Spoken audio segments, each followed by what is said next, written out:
Bismillahirrahmanirrahim. Assalamualaikum warahmatullahi wabarakatuh. Teman-teman semua, sahabat semua, ayah bunda semua, ya selamat datang di webinar kita malam hari ini. Rutin setiap Selasa, ya. Pada malam ini, insya Allah kita akan bahas tema tentang seni menerima dan memaafkan pasangan, ya. Oke, kita akan mulai saja ya. Sebelumnya mungkin kasih tahu saya boleh ya di chat di sini teman-teman udah menikah atau belum ya. Kalau yang sudah menikah sudah berapa tahun pernikahannya ya, boleh sharing ya di chat. Yang masih jomblo nggak apa-apa ya, lapor aja ya, yang penting ngasih tahu ya saya jomblo gitu. Jadi agar saya tahu ya berapa banyak yang masih jomblo ya dan berapa orang yang sudah menikah ya. Belum. Kebanyakan jomblo ya.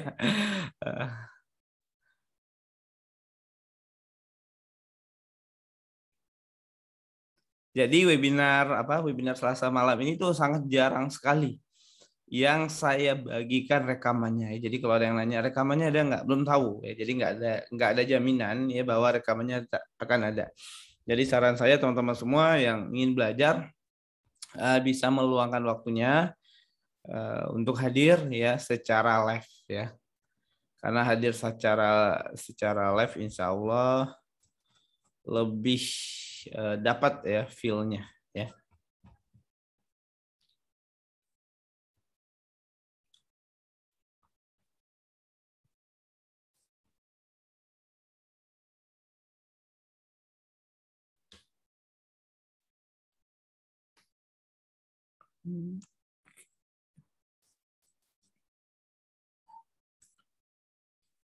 Pertanyaan yang ini diajukan ridho Allah.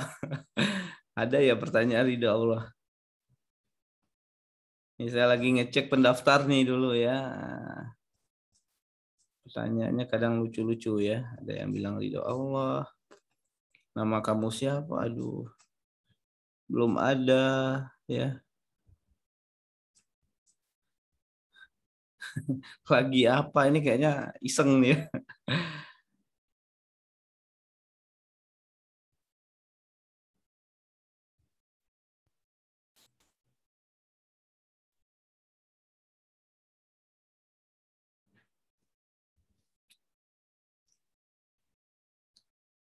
Belum menikah, belum punya pasangan. Kalau ada yuk bismillahirrahmanirrahim. Menikah 3 tahun. Nikah 3 tahun, baru menikah 10 bulan. Masih remaja saya, cuman kepo-kepo aja. Oke, siap ya. 19 tahun, jomblo 6 tahun. Jomblo 6 tahun, sudah menikah 6 bulan. Oke. 3 tahun. Oke, masih pasang muda ya, alhamdulillah ya. Oh, ada 5 tahun, ada 7 tahun, 8 tahun. Jomblo 10 tahun. Oh, banyak juga ya, yang senior banyak juga ya. Jadi nggak hanya pasangan muda ternyata ya. Menikah 6 bulan ya. Oke teman-teman semua, saya izin ya akan share slide-nya. Kita sama-sama mulai dengan baca basmalah. Bismillahirrahmanirrahim. Alhamdulillahirabbil alamin. Wassalatu wassalamu ala asrofil anbiya'i wal mursalin wa ala alihi wa sahbihi rasulillahi ajmain. Asyhadu an la ilaha illallah wa asyhadu anna Muhammadan abduhu wa rasuluh la nabiyya ba'da ma ba'du. Allahumma shalli ala sayyidina Muhammad wa ala ali sayyidina Muhammad. Teman-teman semua, sahabat semua, Mbak, Mas, Ayah, Bunda, ya pada malam hari ini kita akan bicara tentang bagaimana menerima dan memaafkan pasangan ya. Tapi sebelumnya bagi teman-teman yang mungkin baru pertama kali ya, karena kalau saya lihat sih di sini udah nggak asing ya, nama-namanya udah nggak asing, artinya banyak yang sudah sering ikut webinar saya. Tapi buat yang baru pertama kali ya, saya memperkenalkan diri, salam kenal semuanya. Selamat datang, saya ucapkan di Akademi Pernikahan. Akademi Pernikahan adalah wadah pembelajaran ya untuk pasangan suami istri yang saya coba hadirkan untuk para ayah bunda, para orang tua yang ada di Indonesia. Nama saya Agus Ari Wibowo, akrab disapa Uda Agus. Jadi kalau mau nanya, mau nyapa, boleh dengan panggilan Uda ya, Uda Agus ya, karena dari Minang ya.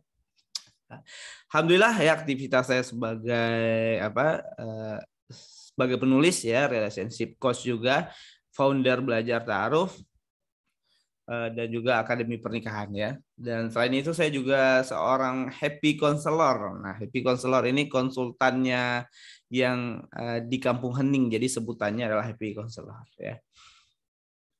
Nah, ini buat yang sudah menikah ya, saya tanyakan ya. Apakah ada hal yang tidak sesuai harapan kamu temukan dari pasanganmu? Nah, boleh silakan jawab bagi yang udah menikah.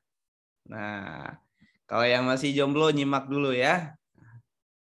Banyak. Oke, siap. Banyak. Bukan ada lagi ya, tapi banyak ya.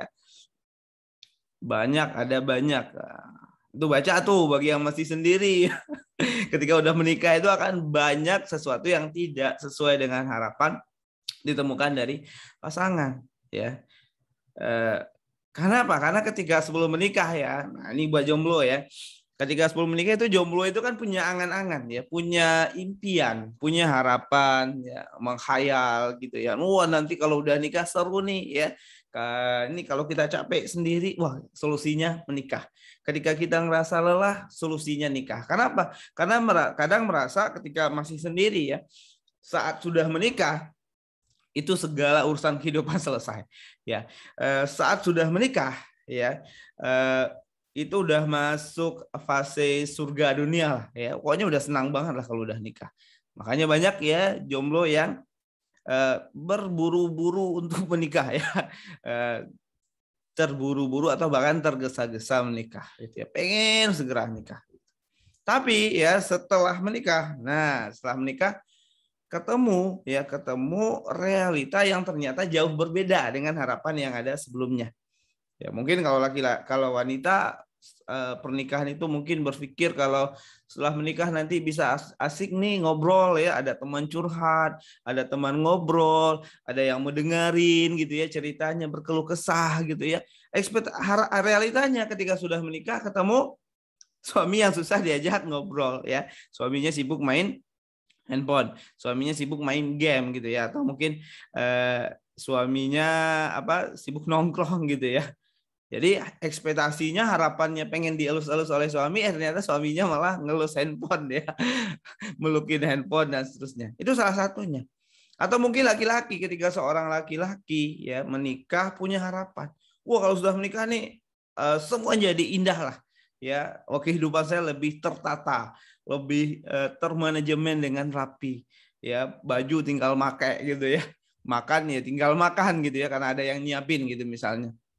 Dan nanti istri solehah yang taat gitu ya, yang patuh gitu ya pada suami misalnya. Tapi ternyata setelah menikah realitanya jauh dari itu. Akhirnya apa? Akhirnya muncul yang namanya kecewaan. Makanya di tahun-tahun pertama pernikahan itu adalah disebut sebagai tahun-tahun yang kritis. Ya, fase awal pernikahan itu fase romantisme itu. Ya, bulan madu gitu ya. Bulan madu semuanya indah ya, semuanya bagus lah. Panggilannya masih ayang beb lah gitu ya, masih ngasih perhatian, kepedulian dan seterusnya. Tapi ya seiring berjalannya waktu, teman-teman akan masuk kepada bulan jamu ya. Kalau saya sih nyebutnya bulan jamu ya, jangan bulan racun lah gitu ya. Bulan jamu. Yang mana di sini mulai ada tuh pahit-pahitnya. Ya, mulai ada tuh nggak enaknya. Tapi ketika diantisipasi dengan baik, di manajemen dengan baik, ini insya Allah akan menjadi menyehatkan. Ya, jadi satu kewajaran teman-teman semua. Ketika teman-teman menikah, teman-teman menemukan banyak ya, nggak hanya satu ya. Tadi ada yang cerita banyak gitu, ada yang nulis banyak hal yang tidak sesuai dengan ekspektasinya, banyak hal yang tidak sesuai dengan harapannya. Ya, kenapa? Karena yang pertama adalah teman-teman menikah bukan dengan malaikat. Ya, teman-teman menikah dengan manusia. Teman-teman menikah dengan orang yang berbeda. Ya, berbeda keluarganya, berbeda cara pandangnya, berbeda kebiasaannya. Ya, apalagi kalau misalnya sebelum menikah nggak benar ya ta'aruf atau proses pengenalannya. Memilih seseorang berdasarkan perasaan doang ya, kayaknya saya nyaman sama dia gitu ya, udahlah nikah gitu kan. Nah, itu akan menjadi tantangan tersendiri ya setelah pernikahan. Nah, di awal-awal pernikahan itu di bulan-bulan jamu itu ya, bulan-bulan yang kadang banyak pahitnya, banyak dramanya gitu ya. Itu adalah masa-masa kritisnya pernikahan ya. Yang mana kalau orang di sini nggak bisa ya menemukan titik keseimbangan antara suami dan istri itu, pada akhirnya apa? Pada akhirnya konflik berkepanjangan atau lebih buruk lagi adalah bercerai ya, berpisah. Saya menemukan banyak kasus ya pernikahan muda ya 5 bulan 6 bulan di bawah setahun yang konseling ya cerita ke kami dan pengen cerai ya. Jadi pernikahan awal pengen cerai. Nah, ini kenapa kok ini terjadi? Ya karena bisa jadi ya sebelum nikah konsumsinya quote-quote motivasi nikah yang ngasih tahu pernikahan itu enak, pernikahan itu indah gitu ya. Tapi setelah menikah gitu ya, kayak masuk hutan lah gitu ya. Welcome to the jungle gitu ya. Masuk rimba belantara. Kok nggak kayak yang diomongin sama quote-quote motivasi nikah gitu ya. Kok nggak kayak yang diomongin sama quote-quote provokasi nikah itu ya. Karena memang tanpa kita pungkiri di luar sana itu banyak ya yang menyebarkan ya quote motivasi atau mungkin inspirasi, niatnya bagus ya buat orang buat motivasi nikah, tapi terkadang hanya mengasih tahu kebaikan indah-indahnya saja gitu ya, sehingga ketika menjalani pernikahan ya suami ketemu istri yang mungkin nggak taat sama dia gitu ya, nggak mau patuh ya. Karena apa? Karena bagi istri ini fase-fase awal pernikahan itu adalah fase-fase belajar teman-teman semua ya. Bagi suami pun juga begitu ya. Kalau dalam Islam kan kita mengenal ya bahwa ketika sudah menikah seorang laki-laki menjadi qawwam, menjadi pemimpin ya. Nah, sementara seorang istri patuh, taat dan mengakui kepemimpinan suaminya ya. Tapi untuk bisa melakukan itu kadang butuh proses gitu ya. Nggak semua wanita setelah menikah, setelah akad nikah bisa langsung patuh taat, itu nggak semua ya. Apalagi kalau misalnya wanita berasal dari anak sulung misalnya ya, anak tertua di kerjaan di kantoran sering jadi pemimpin gitu ya. Kadang itu butuh energi tersendiri, butuh untuk berjuang dulu, butuh untuk belajar dulu ya, butuh berjuang dan belajar dulu untuk apa? Untuk taat sama suami.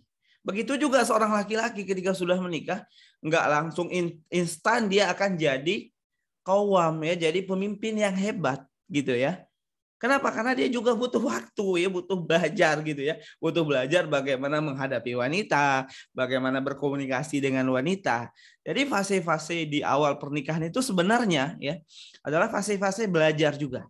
Nah, maka di fase-fase itu yang perlu ya dirasakan dan dilakukan oleh teman-teman yang baru menikah itu adalah menerima sebenarnya. Menerima dan ikhlas terhadap pasangannya gitu ya. Nanti kan kita bahas. Tapi kita akan lihat dulu ini ya. Hal-hal yang kadang ya tidak sesuai harapan dalam pernikahan. Nah, ini yang pertama. Sikap dan kepribadian ya. Ini yang kadang membuat kecewa. Oh, ternyata kok gini sikapnya, kok kepribadiannya seperti ini, kok mengecewakan gitu ya. Kok jauh beda saat masih dulu sebelum menikah dan seterusnya. Ya, ini paling sering terjadi. Ya, pas sebelum nikah ini kelihatan nih ya, wanitanya lembut gitu ya. Iya gitu ya. Solehah gitu ya. Tapi pas sudah jadi istri, wah ternyata bisa berubah jadi singa gitu ya. Bisa nyerang suaminya ya, atau sebaliknya seorang suami ya sebelum menikah terlihat santun, baik gitu ya, rajin gitu ya, ulet misalnya. Ternyata setelah menikah kok jadi gini gitu ya, nggak sesuai harapan gitu ya. Dan ini yang sering terjadi teman-teman semua. Kadang banyak orang yang mengira udah Agus kok pasangan saya berubah ya setelah menikah. Dulu pas pacaran dia baik ya, bahkan orang yang pacaran pun begitu. Dulu pas pacaran, pasangan saya itu baik orangnya. Tapi setelah menikah kok dia berubah ya? Nah, itu bukan berubah teman-teman semua. Ya, bisa jadi ya selama pacaran, di saat pacaran itu dia pakai topeng. Ya, jadi yang ditunjukkan yang baik-baiknya saja. Ya, yang ditampakkan adalah kebaikannya saja. Ya, karena dia berusaha kan untuk mengikat hati orang yang dia cintai. Ya, agar apa? Agar nempel gitu ya, agar nempel ke dia. Makanya yang ditunjukkan adalah kebaikan-kebaikannya, ya. Tapi setelah menikah, ya, Kalau pakai topeng terus kan capek. Maka dia pelan-pelan akan menjadi dirinya sendiri. Ya, pelan-pelan dia akan menunjukkan sikapnya yang asli. Pelan-pelan akan menunjukkan kepribadiannya yang asli. Nah, itu penting ya bagi yang masih jomblo, itu perlu banget tuh diulik ya karakter atau kepribadian yang aslinya. Perlu banget tuh untuk buka topengnya. Ya, jadi bukalah topengmu gitu ya. Dikenali lebih dalam dan seterusnya. Ini yang pertama. Ya, hal yang sering membuat atau seseorang merasa tidak sesuai harapan, yaitu adalah sikap dan kepribadian dari pasangan. Yang kedua adalah pembagian peran rumah tangga. Ya, ini juga sering ya, karena nggak jelas kadang perannya. Suami perannya sebagai apa? Harusnya kan suami begini, tapi kok istri yang banyak sibuk gitu ya. Harusnya kan suami penanggung jawab nafkah utama, tapi ternyata kok istri yang malah sibuk kerja, sibuk cari nafkahnya, suaminya kok santai.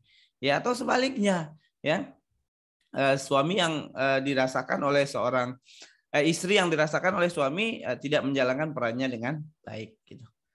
Nah, yang ketiga seputar keuangan. Nah, ini bagi yang ta'aruf itu saya sering wanti-wanti. Kalau teman-teman proses perkenalan dengan seseorang, ya, lagi proses ta'aruf dengan seseorang, maka gali, cari tahu tentang kondisi keuangan pasangannya, ya. Kalau perlu kulitin, ya, kulitin soal keuangannya, ya. Dalam tanda kutip gitu ya, telanjang soal keuangan gitu. Jadi cari tahu semuanya. Sumber penghasilannya dari mana? Ya, dari mana aja sumber penghasilannya? Penghasilannya berapa jumlahnya? Penting nggak berapa jumlahnya? Penting ya, karena sepengalaman saya sebagai konselor pernikahan itu kita pernah ngadapin beberapa kasus yang seorang istri itu kaget ya, kaget penghasilan suaminya itu sangat di bawah standar yang diharapkan. Ya, jadi penghasilan suaminya itu kalau saya nggak salah di bawah 3 juta dan itu harus dibagi dengan adik si suami.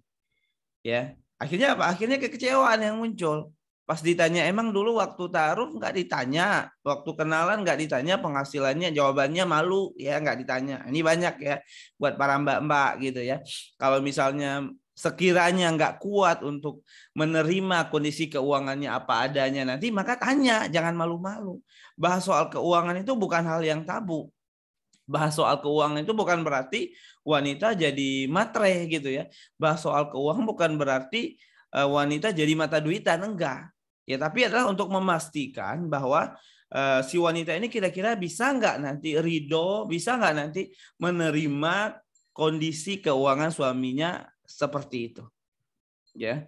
Jadi itu yang pertama. Yang pertama tadi apa? Keuangan, sumbernya dari mana, jumlahnya berapa, pengeluarannya apa aja, tanggung jawabnya apa aja, pola pengelola keuangannya seperti apa, dan juga hutangnya.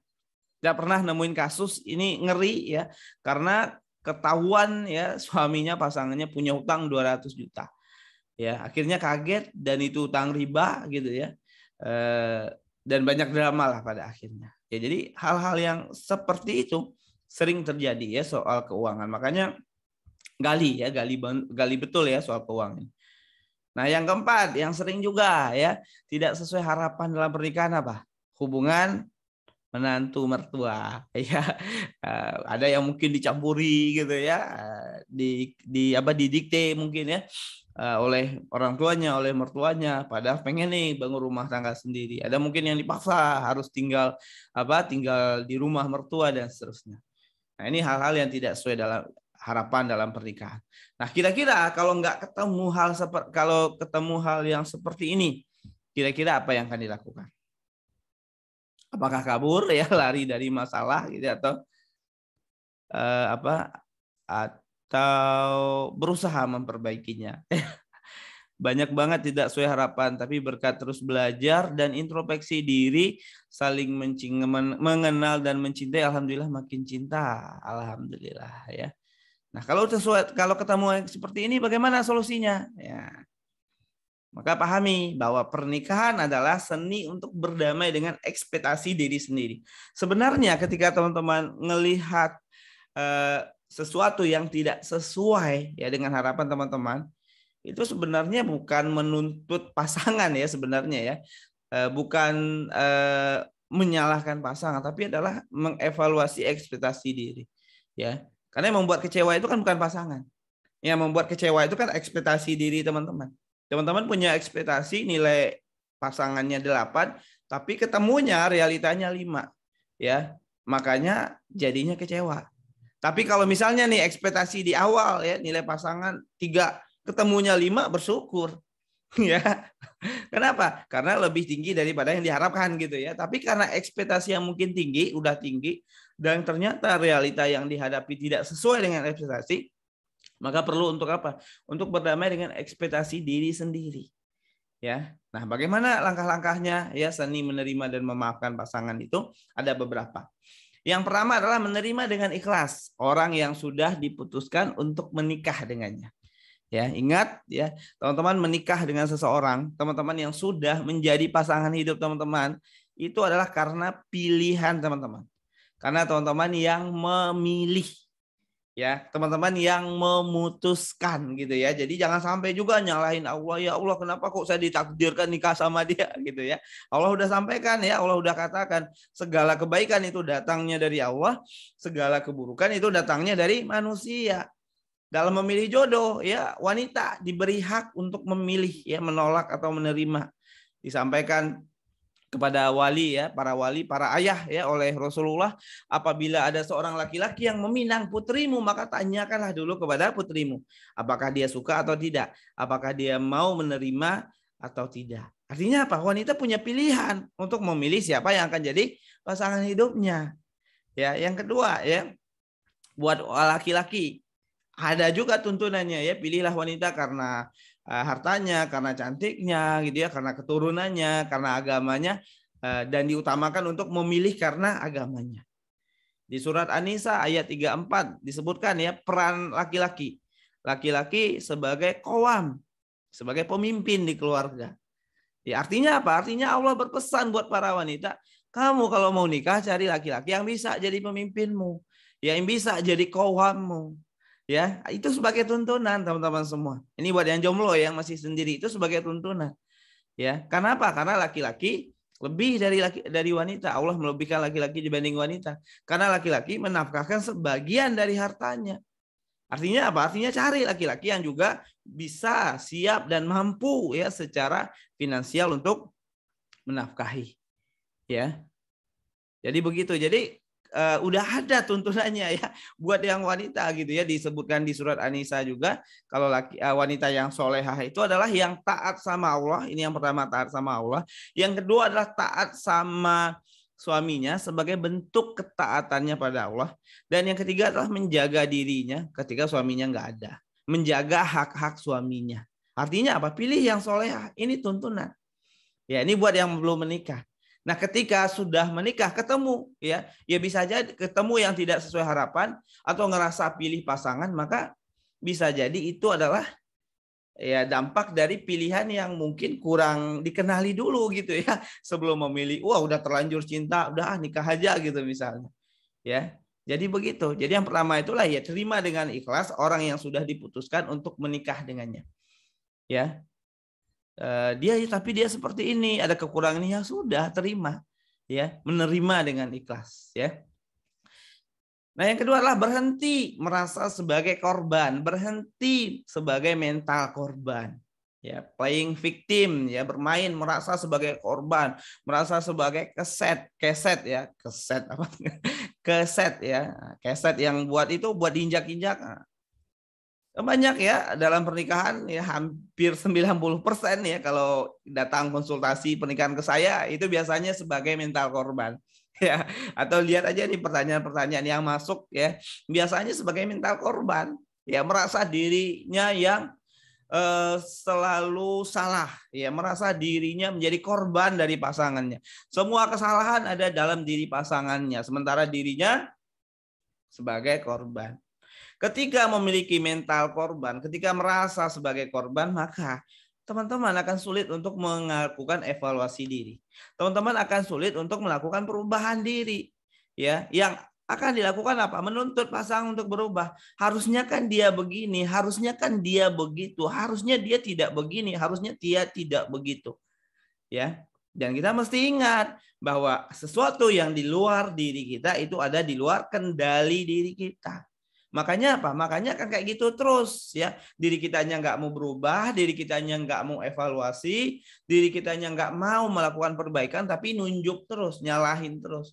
Ya, pasangan biasanya juga merasa korban juga. Jadi bayangkan ya, ada suami merasa dirinya sebagai korban, dia ngerasa istrinya salah semua, ya istrinya juga ngerasa kayak gitu. Ya. Jadi suami ngerasa sebagai korban, istri merasa sebagai korban. Kira-kira solusinya bagaimana? Bisa jawab dong di chat ya. Menurut Mbak dan Mas ya, ayah bunda, kira-kira kalau yang kayak gitu, kira-kira gimana apa yang terjadi?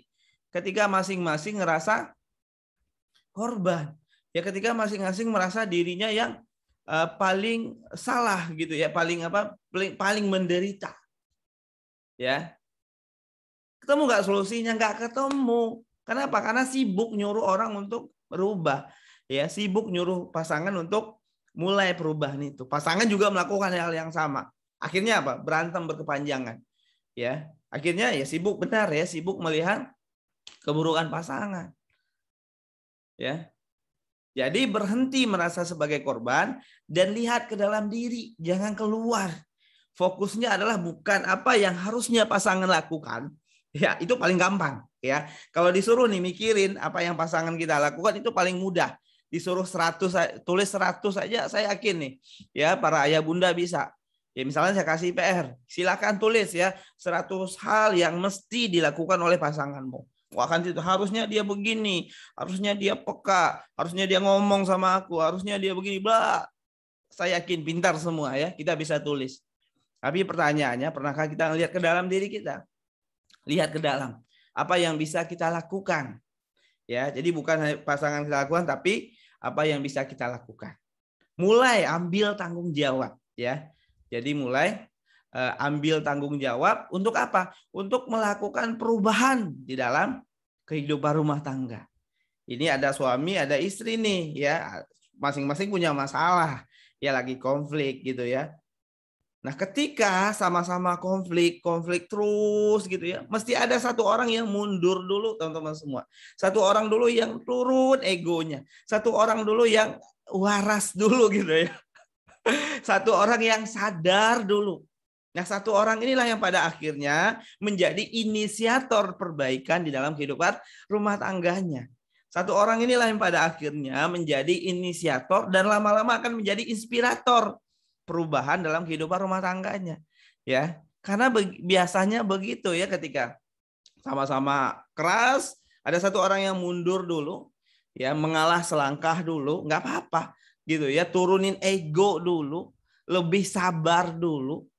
Ya, nah perbaiki diri, fokus aja ke diri, ya fokus aja ke diri, perbaiki diri dan seterusnya. Dan lama-lama insya Allah pasangan juga akan terinspirasi. Ya, pasangan lama-lama akan terinspirasi.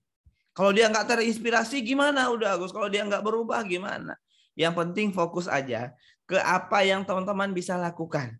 Yang penting fokus aja ke hal apa yang dilakukan. Lakukan yang terbaik. Soal hasil pasrahkan pada Allah Subhanahu wa taala. Ya, apapun ya kebaikan yang dilakukan pasangan, sekecil apapun perubahan dilakukan pasangan, kasih apresiasi. Ya. Kurang-kurangin untuk menuntut ya, tapi banyak-banyak untuk memuji. Ya, banyak-banyak untuk mengapresiasi. Ya, berhenti merasa sebagai korban gitu ya. Lalu yang ketiga apa? Yang ketiga adalah buat jurnal kebaikan pasangan. Ya, jadi kalau bisa teman-teman semua nih ya, susah ya buat nerima pasangan ya. Kalau bisa beli satu buku khusus ya. Satu buku tulis khusus ya, kosong gitu ya. Tulis jurnal kebaikan suamiku. Nah, yang bagi suami tulisnya apa? Jurnal kebaikan istriku ya. Nah, kalau yang bagi jomblo ya catatan kesedihan sebagai jomblo gitu. Atau jurnal kebaikan jomblo lah ya, nikmat-nikmat jadi jomblo gitu ya. Jurnal kebaikan pasangan. Tulis setiap hari di sana. Ya, jadi sebelum tidur, Bismillah, alhamdulillah hari ini suamiku sholat subuh ya. Meskipun sholat subuhnya jam 6 misalnya gitu ya. Alhamdulillah suamiku hari ini bantu pasangin galon. Sekecil apapun kebaikan dari pasangan, tulis ya. Sekecil apapun ya. Toh itu hanya cuma ngangkatin jemuran, hari hujan, wah angkat jemuran, udah tulis tuh. Tadi suamiku angkat jemuran. Ya, bagi suami juga gitu, tulis kebaikan-kebaikannya. Fokus melihat kebaikan-kebaikan dari pasangan. Nah, dari sana itu akan muncul tuh rasa cinta. Akan muncul tuh rasa menerima, lebih mudah menerima.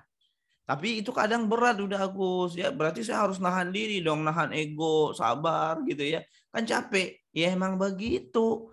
Ya, yang namanya pernikahan itu kan perjuangan ya. Ya memang melelahkan teman-teman semua ya. Ya, jadi harus diperjuangkan. Cinta itu bukan cinta sejati itu. Cinta sejati itu kan ukurannya hidup bersama sampai akhirnya maut memisahkan. Nah, cinta sejati itu bukan hadiah, ya, tapi adalah buah dari perjuangan. Ya namanya perjuangan itu ya capek gitu ya melelahkan gitu kan. Jadi mesti siap untuk berjuang gitu ya. Kalau nggak siap untuk berjuang, nah ini ya orang-orang yang fokus sebagai mental korban nih ya, sebagai mental korban aja udah ya. Saya nggak mau berjuang udah Agus, ya udah sebagai mental korban nyalahin terus kerjaannya. Kamu harus begini loh, kamu harus begitu. Ya dengar ceramah terus yang kepikiran pertama kali apa? Suaminya. Harusnya suami saya dengar ini. Ya dirinya sendiri ya belum praktekin, belum mengamalkan tapi udah kepikiran harusnya suami saya melakukan ini. Suami juga begitu ya, baca artikel, ketemu quote gitu ya. Istri soleha adalah yang bla bla bla. Yang kepikiran apa? Wah, istriku. Harusnya istriku begini nih gitu ya. Fokusnya kemana? Ke pasangan bukan ke diri sendiri. Itu mental korban. Enak. Tinggal nunjuk doang gitu ya. Kalau misalnya dia nggak berubah sesuai harapan, tinggal marah-marah ya. Tapi hasilnya bagus nggak? Enggak. Ya, mungkin mudah ya, ringan.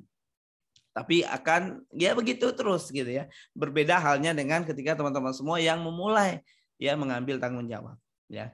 Jadi gimana caranya? Ya ambil tanggung jawab untuk memulai perubahan dan perbaikan. Jangan nunggu, jangan saling nunggu. Ya, ini mungkin teman-teman sering ya kalau melihat video ya, misalnya saya dulu ada lihat video itu di India.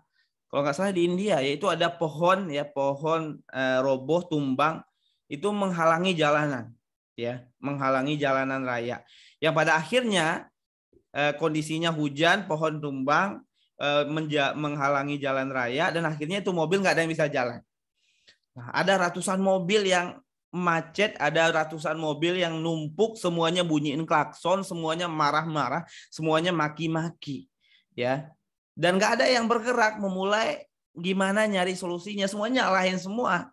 Sampai pada akhirnya ada satu anak kecil yang dia jalan ke depan pohon itu, ya pohon tumbang itu dia dorong, ya dia dorong aja gitu ya, padahal nggak akan bergerak karena dia badannya kecil juga ya, mungkin anak usia 7 tahunan.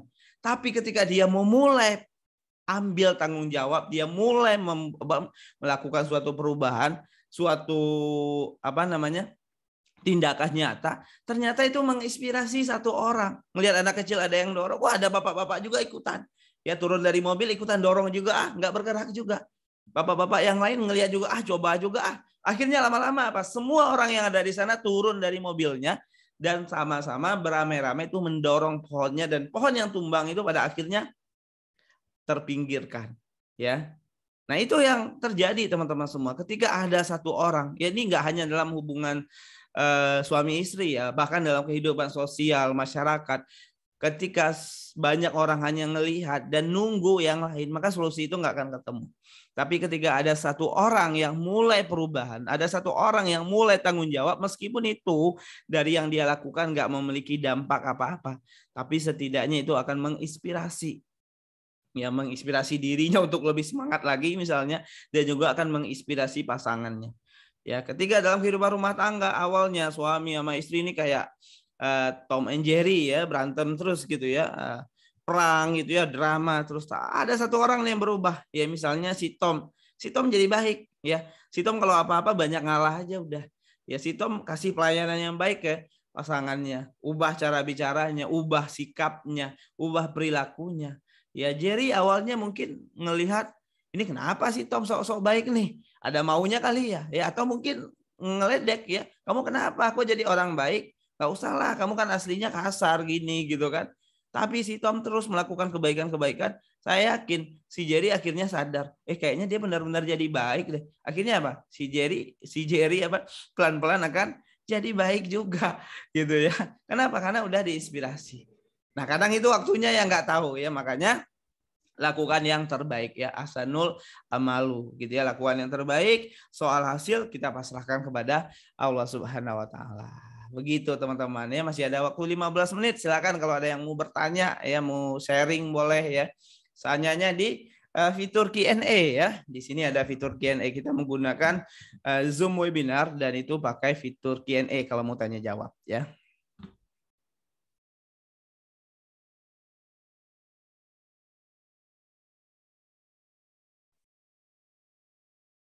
Fokus ke diri malah dibilang cuek, udah fokus ke diri ya, perbaikan diri. Tapi perbaikan diri itu nggak hanya memperbaiki diri sendiri, Mas. Kalau cuma memperbaiki diri sendiri, ya iya dibilang cuek gitu ya. Tapi fokus ke diri itulah perbaiki juga sikap ke pasangan. Artinya ketika kita fokus ke diri, memperbaiki diri, sikap ke pasangan akan berubah juga dan akan dirasakan oleh pasangan.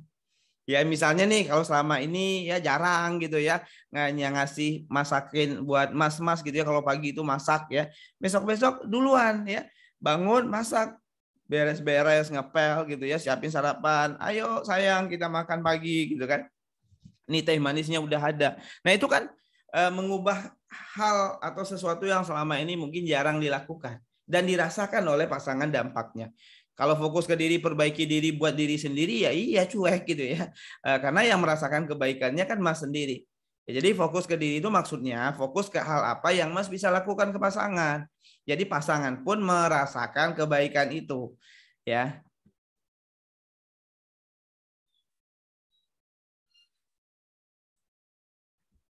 Oke, oh ini udah banyak ya, udah banyak pertanyaan yang masuk ya. Tadi dikatakan, nah ini anonim dia, banyak yang tanya anonim ya. Kalau yang nggak mau namanya ketahuan ya, centang aja ya anonimnya. Jadi yang lain nggak tahu siapa Anda ya. Meskipun kalau nama Anda muncul, orang juga nggak akan tahu siapa. Kecuali kalau yang berasal dari satu sekolah gitu ya, atau satu kampus atau kerjaan. Karena ini kan dari berbagai kota, jadi nggak tahu juga ya. Tapi kalau mau anonim ya silahkan sih ya, ada fiturnya ya, jadi lebih aman untuk bercerita ya. Udah mau tanya bagaimana batasan untuk kita berhenti memaafkan dan menerima pasangan. Ya selama kesalahan pasangan itu masih dalam koridor syariat ya, artinya selama pasangan itu belum meninggalkan syariat lah gitu ya, belum ngelakuin suatu hal yang parah banget ya, sampai zina misalnya, sampai selingkuh gitu ya. Kalau untuk hal-hal yang demikian kan memang sudah ada juga ya ketentuannya dalam Islam ya, misalnya libatkan pihak ketiga, musyawarahkan pihak ketiga, itu bisa jadi orang tua, bisa jadi hakim dan seterusnya gitu ya. Assalamualaikum Kak, mau tanya, kalau udah muhasabah tapi dia tetap ngerasa nggak jadi mental korban, tetap nggak ngerasa bersalah, itu harus gimana? Fokus aja ya, mbaknya terus aja perbaikan diri ya, sampai menginspirasi dia untuk tidak merasa mental korban ya. Arti Mbak nggak perlu juga ya, Mas kamu ini mental korban, nggak perlu. Ya nggak perlu digituin ya, ubah aja perilaku ke dia. Yang Mas minta maaf, ini yang salah saya nih, saya akan ubah begini ya. Kamu maunya saya seperti apa? Jadi fokus ke yang bisa dilakukan ya. Jadi kalau masih fokus mikirin dia kayaknya masih ngerasa mental korban, ya itu berarti masih fokus ke pasangan ya. Tapi fokusnya ke diri sendiri. Bodoh amat ya dia mau ngerasa mental korban atau enggak, itu biar jadi urusannya dia. Sekarang apa yang bisa Mbak lakukan ya, kebaikan apa yang bisa lebih banyak dilakukan kepada pasangan, sikap baik apa, perilaku baik apa yang belum dilakukan selama ini dan bisa dilakukan kepada pasangan, fokus ke sana. Udah, saya belum nikah, insya Allah akan menikah, amin. Semoga Allah mudahkan ya yang masih sendiri. Ustadz mau tanya, bagaimana cara mengimbangi keinginan pasangan yang kita sendiri nggak suka dan nggak mau melakukan hal tersebut gitu ya. Keinginan dalam hal apa dulu nih ya, misalnya nih ya, kalau yang pertama mungkin bisa dikomunikasikan ya. Yang kedua, selama hal itu tidak bertentangan dengan syariat ya, selama hal itu tidak merugikan secara fisik ya, tidak merugikan juga secara mental, misalnya kayak gini nih, suami suka soto, Mbak ya, diinginkan diharapkan suami juga suka soto. Nah itu kan bisa belajar untuk menyukai soto. Atau mungkinlah tentang hobi ya. Suami suka bola ya. Suami juga pengen ya Mbak suka bola. Nah itu kan bisa belajar sebenarnya untuk menyukai bola juga gitu ya. Dan itu nggak terlalu bermasalah ya. Jadi boleh ya untuk belajar apa yang disukai oleh pasangan. Kecuali kalau hal itu udah merugikan, itu baru dikomunikasikan ya. Assalamualaikum Ustadz, sampai berapa tahun yang disebut adalah pernikahan? Ya, maksudnya apa? Saya kurang paham ya, sampai beberapa tahun disebut pernikahan. Kalau dia udah akad nikah ya berarti dia udah menikah, udah pernikahan itu namanya. Sudah punya anak tapi egonya masih besar, bagaimana menyikapi sikap suami begitu? Ya, lebih menurunkan ego. Ya, jadi untuk mengalahkan orang yang tinggi, ego itu kan tinggi, maka merunduk serunduk-runduknya. Ya, merendah serendah-rendahnya. Ya, jadi bukan merendahkan diri buat injak-injak, enggak ya. Jadi jangan dikasih makan egonya itu. Ego itu makanannya adalah ditantang, dilawan, didebat. Itu yang paling disukai itu sama ego. Kalau suaminya tinggi ego, terus istrinya juga tinggi, egonya juga tinggi. Ya, mendebat misalnya, menantang, maka ego itu makanan empuk bagi ego. Ya, makanya yang bisa lakukan apa? Udah, silakan Mas. Monggo gitu ya, silakan maju duluan gitu ya. Banyakin iyain aja udah. Ya, jadi kalau orang yang tinggi egonya itu banyakin iyain aja selama itu tidak bertentangan dengan syariat. Ya, jadi kan kita punya batas ya, batasnya itu adalah syariat. Ya, jadi kalau ibaratnya main bola itu akan ada tuh ya garis-garisnya. Nah, garis batas itu adalah syariat Islam. Selama itu nggak bertentangan dengan syariat, selama itu tidak merugikan secara fisik, ya sudah silakan. Kamu maunya apa? Ayo silakan. Sembari itu lakukan kebaikan-kebaikan ya, yang di luar ekspektasi pasangan gitu ya. Kalau selama ini mungkin dia ngelihat ya istrinya di rumah pakai dasteran ya, pakai baju yang bau bawang misalnya dari dapur, coba ya pas dia pulang ya mandi dandan rapi, pakai baju-baju yang enak dilihat olehnya, yang disukainya.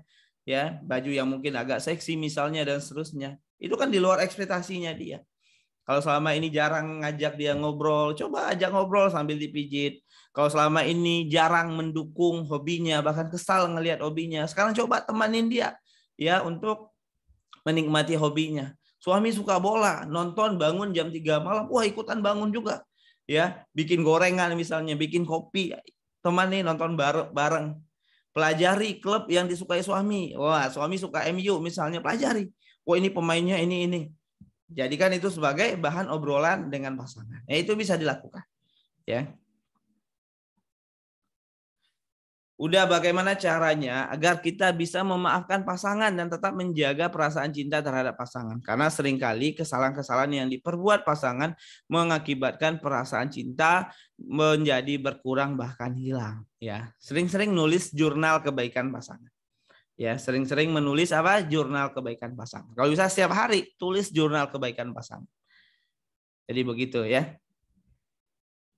Apakah sebelum menikah ada baiknya untuk konsultasi ke psikolog ya? Kalau misalnya idealnya iya silakan ya. Konsultasi dengan calonnya, sama-sama ada namanya psikotes ya, atau tes psikologi khusus pranikah itu ada. Jadi ngelihat kondisi mentalnya, ngelihat apakah dia punya sesuatu yang mungkin jadi kasar atau kesehatan mental lah ya, itu bisa dilakukan ya. Jadi begitu. Saya pun di kelas belajar taruh itu selalu menyarankan ya sebelum menikah silakan ya konsultasi ke psikolog ya. Kalau di psikolog itu kan punya berbagai asesmen ya, ada asesmen buat inner child misalnya. Ya, jadi untuk ngecek dia punya inner child nggak, dia punya luka pengasuhan nggak. Ya kalau ada gimana terapinya gitu ya. Nah, termasuk juga teman-teman mungkin itu bisa dilakukan juga ya. Ustadz, suami tidak mau kerja, udah mau 2 tahun. Padahal dulu sempat ada panggilan kerja lagi, tapi dia tolak. Padahal udah sampai ditelepon sama pihak perusahaan. Cuek sama istri, nggak mau ngobrol. udah ditegur sama keluarga suami tapi dia enjoy aja, makan aman, tidur enak, nggak mikirin istri anak, sangat capek dan kesal. Terus ada kepercayaan di keluarga suami ke arah kesyirikan. Misal ada amalan yang dia jalani gitu, pokoknya akidahnya masih ke hal mistis. Bolehkah minta cerai? Tapi gimana sama anak karena pesimis suami apa bisa berubah? Ya kalau dalam Islam itu ya di buku nikah kan ada itu ya. Ketika laki-laki sudah tidak memberikan nafkah ya 3 bulan berturut-turut ya, entah lahir atau batin, atau mungkin menyakiti istrinya, ya maka jatuh talak 1 gitu ya. Kalau istrinya nggak ridho, boleh nggak minta cerai ya? Cerai mungkin ya belum sampai ke cerai, tapi coba mediasi dulu ya. Mediasi, duduk bareng ya dengan orang tuanya, dengan orang tua mbak ya, dan minta komitmennya. Ya, komitmennya ke depannya mau seperti apa. Ya, itu bisa dilakukan terlebih dahulu ya. Sebelum saya lanjutkan nih teman-teman, buat teman-teman semua. Ini saya ada info menarik ya. Info menariknya apa? Tentang webinar ya. Jadi insya Allah akhir pekan ini kita ada webinar dan ini menarik banget ya saya rasa, makanya saya pengen banget infoin ke teman-teman semua ya. Nah, sebentar. Nah, ini.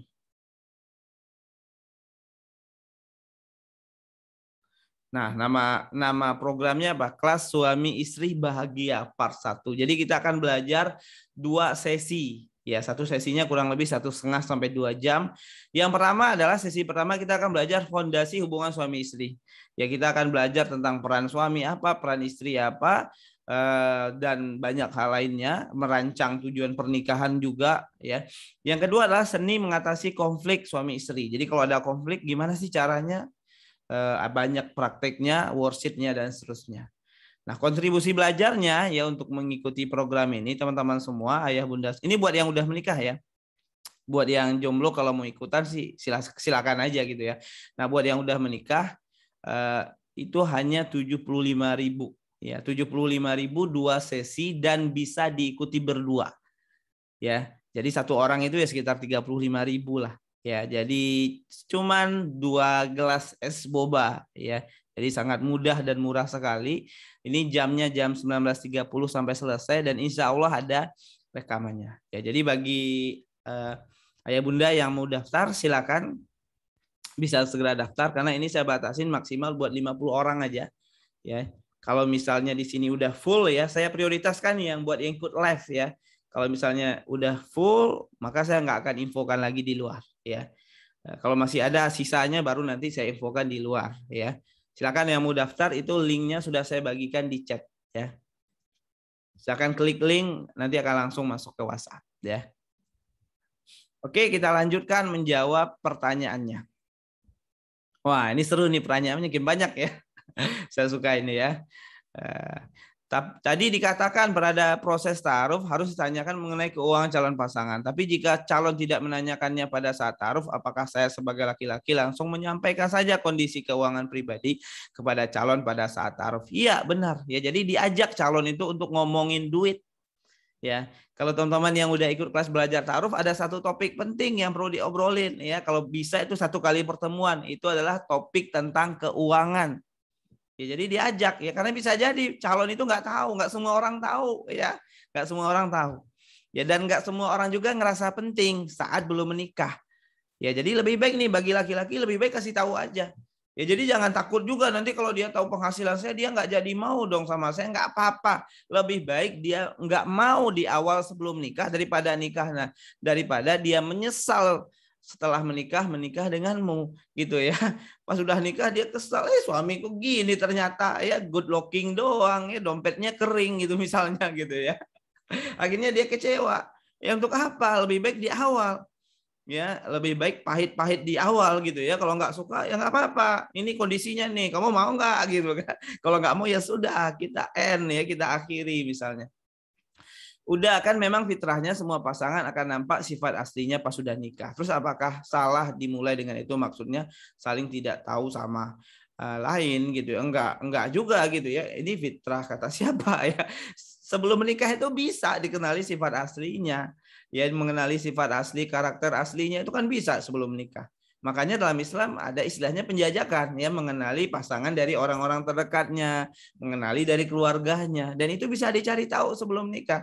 Ya, kalau nggak saling tahu sebelum nikah mah bahaya, ya. Ketemu orang di jalan terus diajak, Mbak nikah, ayo, ayo, ya. Nanti kalau agamanya beda gimana? Nanti kalau akidahnya beda gimana? Nanti kalau dia nggak sholat gimana? Bahaya kalau misalnya nggak saling tahu. Ya, maka perlu untuk saling tahu, saling kenal sebelum menikah. Kalau kita sudah memperbaiki diri, tapi masih suka mengungkit kesalahan-kesalahan pasangan, bagaimana caranya? Kadang malah jadi cuek ke pasangan karena pasangan selalu lihat kejelekan kita, padahal kejelekan dia juga banyak. Fokus aja kepada kebaikan yang bisa dilakukan ke pasangan. Pasangan ngelihat kejelekan, Mbak, ngaku, iya saya jelek, saya salah, banyak salahnya, saya manusia, tolong maafkan saya. Ya, tolong kasih saya ridho biar bisa jadi modal bagi saya ke surganya nanti. Ya, nah itu kalau misalnya dilawan, kamu juga banyak salah, itu makanan egonya dia. Ya, makin tinggi itu makin makin ngelunjak gitu ya, bahasa jalanannya gitu ya. Makin ngelunjak tuh orangnya. Tapi coba dia bilang kamu jelek ini, iya. Ya. Ini nih kamu nih tahu kejelekan saya itu baru sedikit loh. Ini karena Allah jaga nih kejelekan saya. Kalau kamu tahu semua, parah gitu. Gituin aja udah. Ya. Dia bilang jelek, ya sudah ini jelek. Ini kejelekan saya, ini kekurangan saya. Ini saya berusaha nih, jadi memperbaiki diri baik, menjadi istri yang baik untuk Mas. Ya, tolong maafkan saya, tolong beri saya kesempatan. Nah, orang yang punya ego tinggi, ya, ketika ketemu dengan yang seperti itu biasanya bisa jadi luluh. Ya, jadi gitu teman-teman semua. Jadi setiap orang itu memang unik ya, dalam hal komunikasinya, dalam hal seni memahaminya, mengerti dirinya gitu ya. Karena kalau misalnya dibilang pasangan kamu salah, terus bilang balik ke dia salah. Kalau orang yang egonya tinggi nggak akan ngalah, dia akan nyerang terus.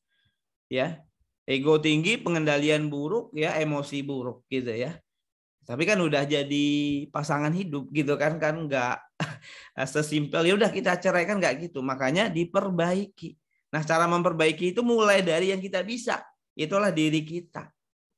Jadi begitu. Tapi kan saya capek. Emang begitu, emang capek. Ya. Kalau teman-teman ikut ya kajian Sakinah ya, Sakinah yang dibahas sama Ustadz Fauzil Azim yang diadakan Akademi Pernikahan akhir bulan Agustus kemarin, itu kan dibahas.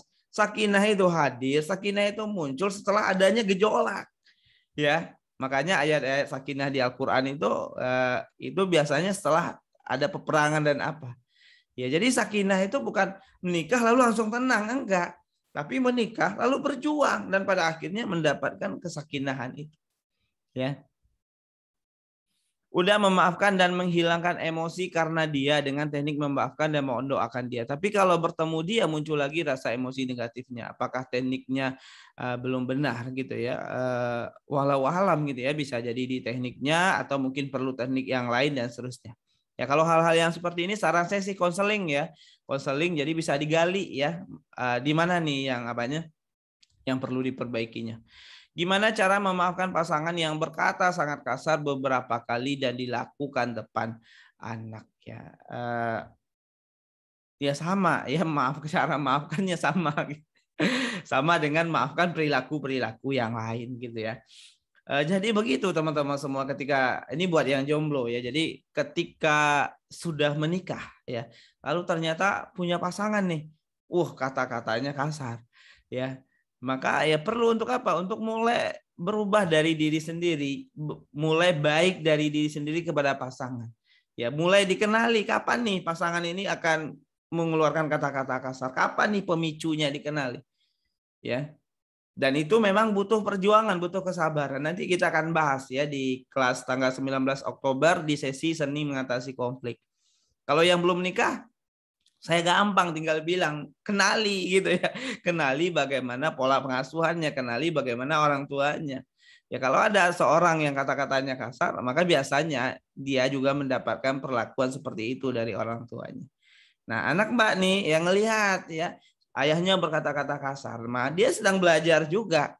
Kalau misalnya nggak segera untuk dilakukan healing terhadap dirinya, diberikan teladan yang baik gitu ya, ada potensi ya nanti dia akan melakukan itu juga gitu ya. Ini buat yang masih jomblo ya hati-hati sekali ya untuk hal-hal yang begini. Kalau udah menikah maka jawabannya adalah sabar ya. Sabarnya panjang gitu ya. Ustadz, cara menurunkan ego dan rasa selalu benar gimana? Ya, cara menurunkan ego itu kalau kata Rasulullah ya. Jadi kalau kita punya ego yang keras, ya hati kita keras, maka lembutkan dengan menemui anak yatim. Ya, jadi temui anak yatim, usap kepalanya. Ya sedekah, kasih duit juga gitu ya, atau kasih santunan ya. Jadi nggak ketemu doang terus usap kepala gitu ya, tapi kasih uang juga dan diusap kepalanya. Lakukan itu secara berkala. Misalnya sekali seminggu setiap hari Jumat luangkan waktu ya untuk nemuin anak yatim, beli nasi kotak ya, bagi-bagikan ya ke orang-orang yang butuhkan misalnya. Ya itu bisa dilakukan.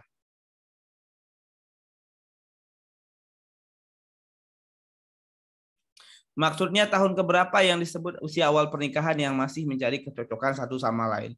Tahun-tahun pertama ya, ada yang bilang 1 sampai 3 tahun pertama, ada yang bilang 1 sampai 5 tahun pertama. Ya, kalau orangnya belajar di tahun-tahun pertama itu bisa jadi lebih cepat ketemu kecocokannya. Kalau ada ilmunya, tahu caranya, masing-masing sama-sama mau menurunkan egonya, sama-sama mau memperbaiki diri, misalnya gitu, maka akan cepat. Bisa jadi di 1 tahun pertama pernikahan dia akan langsung cocok. Atau mungkin nggak cocok tapi tidak menyebabkan sesuatu hal yang menyakitkan. Karena mungkin dia nggak punya luka pengasuhan ya. Ada orang yang kalau lagi marah itu milih diam, istrinya marah milih diam juga. Kalau lagi marah sama-sama diam, nggak akan banyak drama. Ya berbeda halnya ketika ada yang mungkin ketika marah itu respon spontannya adalah banting barang, ya kata-kata kasar. Oh itu jadinya banyak drama. Jadi banyak hal yang mempengaruhi itu ya. Bisa jadi cocoknya cepat atau malah sebaliknya bisa lama. Ya ada juga orang 10 tahun mau berantem terus aja gitu ya. Udah 20 tahun nikah enggak selesai-selesai. Enggak saling kenal pasangan, enggak pernah ngerti pasangan, ada juga ya. Assalamualaikum Uda. Waalaikumsalam. Mau tanya, solusi anak kepada orang tua untuk memberikan masukan agar tidak bermental korban. Dekati orang tua, buat nyaman dulu orang tua. Sampai di mana teman-teman merasakan orang tua itu udah mau dengerin anaknya. Ya. Karena kalau misalnya orang tua belum siap, belum mau buat dengerin anak, biasanya orang tua nggak suka. Orang tua nggak suka digurui. Jadi dekatin dulu, PDKT dulu. Gitu ya. Nah ini ya bagi yang mau daftar ya silakan daftar itu di chat ya saya bagikan. Ini insya Allah kita akan belajar ya pekan depan 75.000 aja. Dan kalau ada ini kalau misalnya ada ya, udah Agus saya pengen ikut tapi kok darulah nih udah Agus saya kayaknya belum punya uangnya. Ini benar-benar nggak punya. Kasih tahu aja. Ya jadi bagi yang pengen ngerasa butuh tapi memang belum ada dananya. Ya kasih tahu aja insya Allah teman-teman bisa ikut dengan free ya alias gratis gitu ya. Jadi begitu teman-teman semua. Jadi kalau misalnya ada ya silakan gitu ya. Tapi kalau benar-benar nggak ada tapi pengen belajar maka silakan ikut ya. Karena khawatirnya ada yang kondisi kan lagi pandemi gitu ya. Ada yang mungkin sulit atau apa tapi ngerasa butuh ilmunya silakan belajar ya. Tapi yang ada jangan bilang nggak ada juga ya. Atau kalau yang mau traktir temannya juga boleh gitu ya. Kayaknya saya punya teman nih, bagus nih buat diajak ini, itu juga boleh ya. Kalau pasangan sukanya main game terus gimana udah? Bagaimana sikap kita? Nah, pertanyaan saya, main game terus itu berapa jam dia main game sehari? Kalau dia 24 jam main game sehari itu baru bahaya gitu ya. Kecanduan yang sangat-sangat kuat gitu ya. Tapi kalau misalnya dalam sehari dia main gamenya 1 sampai 2 jam dan itu dilakukan setelah dia bekerja seharian, saya rasa nggak masalah gitu ya. Nggak masalah dan itu masih bisa dimaklumi, masih bisa diterima karena laki-laki itu perlu hobi. Karena kalau laki-laki punya hobi, dia punya tempat ya untuk me time-nya dia, untuk menyenangkan dirinya dia. Dan ketika dirinya udah senang gitu ya, dia akan lebih fresh lagi dalam berpikir dan lebih kreatif lagi dalam bekerja, lebih semangat lagi. Apakah itu entah game hobinya, entah mancing gitu ya, entah itu pelihara burung misalnya, sepak bola dan seterusnya. Kalau dia masih kerja, dia menjalankan tugas-tugas kewajibannya, ya nggak apa-apa, disupport aja. Tapi kan saya susah udah ngomongnya sama suami karena dia sibuk game terus. Ya udah kamu main game bareng sama suami, ya. Tapi saya nggak suka, ya belajar, ya. Kan mencintai pasangan itu terkadang kita perlu melakukan hal-hal yang mungkin selama ini kita nggak sukai gitu ya. Kita belajar untuk hal itu. Main game bareng. Nah, ngomongnya kapan saat main game bareng? Ketika istri udah main game bareng sama suami, maka suami ngerasa, yes, istriku ternyata sama nih ngedukung hobiku nih. Ya. Nah, akhirnya apa? Lebih mudah untuk ngobrolnya. Ya. Jadi begitu ya teman-teman semua.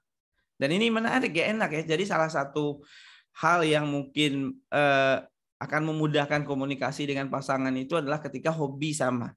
Sesuatu hal yang disukai sama. Ya.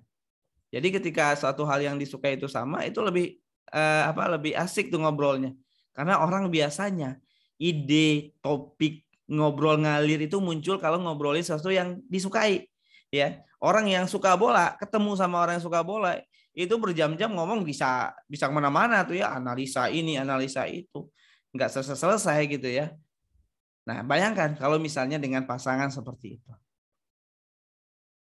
Kalau kita nulis jurnal kebaikan pasangan, apa perlu pasangan juga kita minta buat jurnal kebaikan kita, atau cukup fokus kita saja yang buat, cukup fokus mbaknya saja dulu, ya, fokus ke diri sendiri dulu, ya, fokus ke yang dilakukan dulu aja, ya, fokus kepada kebaikan dulu. Nah di suatu ketika tuh pasangan ngerasa kamu kayaknya berubah ya, aku perhatiin apa sih yang kamu lakukan. Nah ketika dia udah nanya begitu, baru kasih tahu, Mas, aku ini lakuin ini lo udah 3 tahun ini, kamu nggak tahu ya, mohon maaf ya aku nggak kasih tahu. Tahu nggak apa yang aku lakuin nih? Bikin jurnal kebaikanmu. Ya, kasih tahu ke dia ada 3 buku ya isinya 100 halaman dan itu penuh ya ketiga-tiganya misalnya. Jadi anggap 1 tahun itu 1 buku isi 100 halaman isinya kebaikan pasangan. Nih Mas kebaikanmu nih. Udah 3 buku tebal aku tulis di sini. Aku sangat merasa bersyukur punya suami kayak kamu. Makasih ya Mas sudah mau menjadi suamiku. Ya, meleleh tuh pasangan suami istri ya, sama-sama nangis tuh gitu ya. Tapi itu memang berat teman-teman semua. Ya, memang itulah ujiannya gitu ya. Istri terlalu pendiam sampai marah-marah pun tetap diam. Kita jadi nggak tahu apa ya masalahnya. Bagaimana itu udah. Berarti kenali lagi istrinya. Ya kalau istrinya pendiam, coba cari tahu kira-kira hal apa yang membuat istri bisa bicara. Hal apa yang membuat istri mau cerita masalahnya. Hal apa yang perlu Mas ubah. Hal apa yang perlu Mas perbaiki ya agar dia mau ngomong. Nah ujiannya adalah, tantangannya adalah dia pendiam. Ya, jadi jadikan misi aja Mas ya. Misi saya adalah bagaimana tahu persoalan istri nih. Apa harapannya? Tantangannya ya. Tantangannya yang pertama dia pendiam, dia nggak mau ngomong. Artinya harus cari tahu selain dia ngomong. Anggap aja kayak Mission Impossible ya. Kayak Ethan Hunt gitu kan. Kan dia begitu kan. Kalau dalam film Mission Impossible kan begitu. Ya, saya masih ingat ya salah satu atasannya si Ethan Hunt itu bilang, misi kita ini bukan misi yang mungkin, ya, tapi adalah misi yang tidak mungkin gitu kan. Nah, kira-kira teman-teman nih ngenali pasangan itu, misi yang nggak mungkin ya mungkin. Kalau yang nggak mungkin ya lakukan berarti ya. Anggap sebagai mission impossible aja udah. Ya, pikirin terus caranya, belajar dan seterusnya. Ustadz, bagaimana cara berkomunikasi orang yang susah diajak diskusi? Apa harus melibatkan orang lain walaupun itu hal privasi? Ya, saya nggak tahu ini komunikasi dengan siapa. Ya, apakah dengan calon, apakah dengan pasangan? Ya, kalau dengan calon, kalau dengan pasangan ya tentu nggak perlu melibatkan orang lain ya. Tapi kalau dengan calon ya jangan berdua, gitu ya. Contoh misal kalau akunya punya pasangan, cara ngobrol dengan baik ke pasangan. Soalnya egonya kecewaannya kesal atau cewek. Ya. Kalau contoh, janganlah ya, capek kita bahas contoh ya, yang sudah real dirasakan aja ya. Ya, jadi gitu. Jadi kalau Mas nanti udah nikah ya dan menemukan hal seperti itu, misalnya nanti boleh kasih tahu saya ya. Tapi kalau misalnya masih contoh ya, kita coba lihat pertanyaan lainnya. Kali aja yang sama dengan itu pertanyaannya. Saya single tapi ilmu webinar ini malam ini Masya Allah luar biasa. Jadi bekal menikah nantinya. Alhamdulillah ya. Makin lama sifat aslinya semakin muncul ya, bad temper dan cenderung victim. Kalau masih calon udah akhiri, putusin. Ya putusin ya, jangan lanjutkan lagi gitu ya. Dosakah kalau istri yang sukanya menjelek-jelekan keluarga suami, terus kalau lagi ada masalah dikit minta cerai, hukumnya gimana dah? Ya, kalau misalnya ditanya dosa atau tidak, saya sebagai manusia ngerasa nggak pantas ya mencap manusia lainnya berdosa. Tapi menurut saya itu bukan sesuatu hal yang pantas. Karena antara suami dan istri itu kan ibaratnya pakaian. Kamu adalah pakaian bagi pasanganmu. Yang namanya pakaian apa? Saling menutupi. Nggak hanya saling menutupi, tapi juga saling memperindah. Ya artinya kalaupun ada yang jelek nih di keluarga pasangan, ada yang jelek di diri pasangan kita, yang kita ceritakan ke orang lain hal indahnya, kebaikannya. Ya. Terus kalau misalnya dikit minta cerai, coba ngobrol, coba komunikasi. Ya kira-kira apa sebenarnya yang terjadi gitu ya, duduk bareng gitu ya. Mau nanya, ada durhaka nggak kalau anak yang laki udah nikah, ortunya si anak laki-laki ini minta anaknya pulang sebab ada suatu masalah yang harus dibicarakan. Tapi si anak ini kayak menghindar, dan dosakah menantu yang cari gara-gara sama menantu seperti alasan yang kayak kurang perhatian gitu. Ya, saya agak kurang paham persoalannya ini di mana ya. Tapi kalau seorang anak laki-laki ini kalau yang menantu ini saya kurang paham ya. Menantu yang cari gara-gara sama menantu. Tapi kalau anak laki-laki nih dipanggil sama orang tuanya, pulang nih, bantu selesaiin masalah, gitu ya. Sementara dia juga punya tanggung jawab ya, istri. Kalau misalnya nggak masalah istrinya ditinggalkan ya pulang. Tapi kalau misalnya kondisi istri lagi dalam keadaan hamil dan tidak pantas untuk ditinggalkan, maka komunikasikan kepada orang tua. Ya, karena disinilah ya seorang laki-laki sebagai qawam, sebagai leader ya, memainkan perannya, bagaimana menyeimbangkan antara harus taat sama orang tua tapi tidak menzalimi istri. Jangan sampai taatnya sama orang tua dapat tapi malah menzalimi istri, karena dua-duanya tanggung jawabnya ya. Assalamualaikum Ustaz, saya pernah pacaran selama 4 tahun, tapi sudah putus beberapa bulan ini. Salah satu alasan putusnya karena si dia pernah ketahuan selingkuh. Apa yang harus saya dengan bahkan orang tua saya mendukung menikah ini karena memang dari awal orang tua saya terutama mama sangat sayang kepada dia. Apa yang harus saya lakukan Ustadz? Apakah menerima dia dan tidak sementara hati ini jujur masih sangat sakit sekali, sulit memaafkan meskipun orang tua bilang kasih sekali lagi kesempatan. Tapi saya masih ada ketakutan atau trauma dengan yang namanya selingkuh. Ya kalau takut, kalau nggak mau ya jangan dipaksakan. Ya. Karena kadang selingkuh itu tabiat ya. Ada orang yang bilang, oh saya udah berubah gitu ya. Tetap ada kemungkinan untuk melakukan hal itu lagi. Ustadz, kalau pasangan sukanya nuntut terus gimana? Maunya kita baik terus, nggak pernah ada salah. Salah sedikit pasti udah perang dunia. Ya, coba dicek ya penyebab perang dunianya itu apa? Ketika melakukan kesalahan atau di saat melakukan kesalahan itu mempertahankan diri. Ya, karena beberapa kasus terjadi ketika melakukan kesalahan terus membela diri, akhirnya jadi perang dunia gitu misalnya ya. Coba dicek, jadi itu bisa diubah ya polanya. Kalau hal-hal yang begini sih saran saya konseling ya, lewat konseling bisa kita gali gitu ya. Ustadz, boleh tidak sih jika calon pasangan kita menuntut haknya dalam seksualitas atau berhubungan intim? Dalam hal ini saya hamil 25 hari menuju pernikahan. Jujur membuat itu saya risih, sudah disampaikan tapi tetap tidak mengerti dan terus ingin membahasnya. Hal itu berpengaruh pada kesehatan mental saya. Ya nggak boleh lah, jelas zina gitu ya. Meskipun 25 hari mau nikah tetap zina. Ya, kalau misalnya dia maksa ya saran saya mungkin bisa dipertimbangkan gitu ya untuk lanjut atau tidak gitu ya. Karena ini sangat fatal ini pemahaman terhadap agamanya menurut saya ya. Kalau sebelum nikah dia menuntut hal yang sudah dilarang oleh Allah ya. Udah mau tanya apakah kita dapat mengenal 100% pasangan kita? Sepertinya enggak. Kenapa? Karena proses mengenali pasangan itu adalah perjalanan yang panjang gitu ya. Kita mungkin akan tahu ya seiring berjalannya waktu akan tahu banyak hal baru dari pasangan kita. Mungkin saja itu menjadi kabar baik atau mungkin saja ya menjadi suatu hal yang mengecewakan dan membuat kita menerima gitu ya. Tapi apakah kita bisa membangun jalinan hubungan yang satu frekuensi dengan pasangan? Insya Allah bisa. ya. Udah, bagaimana teknik terbaik mengetahui apakah pasang punya luka batin? Apakah bisa bertanya langsung atau suatu hal yang tidak disadari sehingga bisa kelihatan perilaku? Bisa nanya langsung, bisa dengan apa? Dengan melihat dari perilaku, artinya Mas perlu tahu dulu ya perilaku seperti apa nih tanda-tanda luka batin. Nah, yang paling gampang ke psikolog ya. Di psikolog itu biasanya ada asesmennya, asesmen untuk mengetahui maladaptive inner child ya, luka-luka batin di masa lalu ya, luka-luka pengasuhan di masa lalu. Ya, itu di asesmen biasanya kan, kalau asesmen kan data ya. Jadi lebih inilah ya, lebih terukur hasilnya. Alhamdulillah, Masya Allah. Terima kasih ya teman-teman yang masih jomblo nih gitu ya. Suami dia ketahuan pernah nonton film porn, ada bintangnya ya. Sudah ditegur tapi hanya minta maaf sekedarnya, seperti tidak menyesal. Saya memaafkan namun sangat berat hati ya. Belajar untuk memaafkan ya, dekati suami terus ya. Dan juga pelan-pelan doakan suaminya gitu ya. Dan pelan-pelan untuk diajak kepada kebaikan ya, ngaji dan seterusnya. Karena kalau misalnya udah ngaji, udah bagus agama, insya Allah nggak akan menjaga pandangannya gitu ya.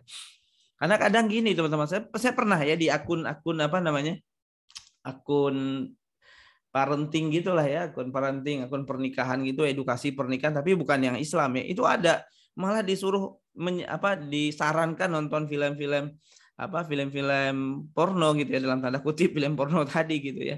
Karena bagi sebagian orang nganggap itu suatu hal yang lumrah lah ya, hal yang wajar gitu ya. Tapi kalau dalam Islam sendiri kan nggak boleh, jelas larangannya, tidak boleh melihat aurat orang lain dan seterusnya gitu.